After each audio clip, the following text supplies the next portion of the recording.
বহু কোটিপতির মা বাবা বৃদ্ধাশ্রমে আছে কি নাই? পৃথিবীর ইতিহাসে কোন একজন হাফেজ কোরআনের মা বাবা বৃদ্ধাশ্রমে আছে কেউ প্রমাণ দিতে পারবে না। আসতে বললেন ঠিক? আপনাদের জানা মতো আছে? বলেন তাহলে এই ওয়াজ আমি আজকের থেকে বন্ধ করে দেব। আমার জানা মতো কোন হাফেজ কোরআনের মা বাবা বৃদ্ধাশ্রমে নাই, কোন একজন হক্কানি আলেমের মা বাবা বৃদ্ধাশ্রমে নাই।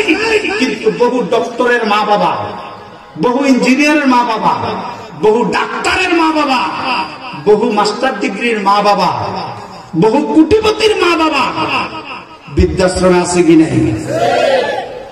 আছে রে বাবা, একটু খেয়াল করলে বুঝবেন। অতএব তার কারণ হলো শিক্ষিত হইলেই মানুষ হয় না, সুশিক্ষা অর্জন করা লাগে। সুশিক্ষা অর্জন করা লাগে। আপনার সন্তানকে সুশিক্ষা দিবেন, তাহলে সন্তান মা বাবাকে মায়ের মতো, বাবাকে বাবার মতো দেখবে। আর যদি সুশিক্ষা দিতে না পারেন, তাহলে এই সন্তান থেকে আপনি ওই যে কাঁটাযুক্ত বৃক্ষ থেকে আঙ্গুর ফল আশা করা যায় না।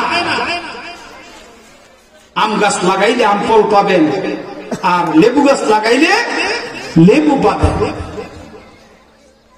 অতএব সন্তানদেরকে মানুষ বানাবেন, তাদেরকে সুশিক্ষা দিবেন।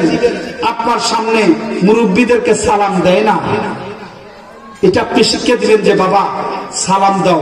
সালাম দেওয়া সওয়াবের কাজ। কিসের কাজ? সওয়াবের কাজ। এই যে আপনি শিক্ষা দিলেন, এটা কিন্তু অনেক। মা বাবার খেদমতের দরকার আছে কি নেই? আহারে, বাস্তব সত্য। বাবা সন্তানকে মানুষ বানাবেন, কোটিপতি বানায় লাভ নাই, ডক্টরেট বানায় লাভ নাই যদি মানুষ না বানাতে পারে।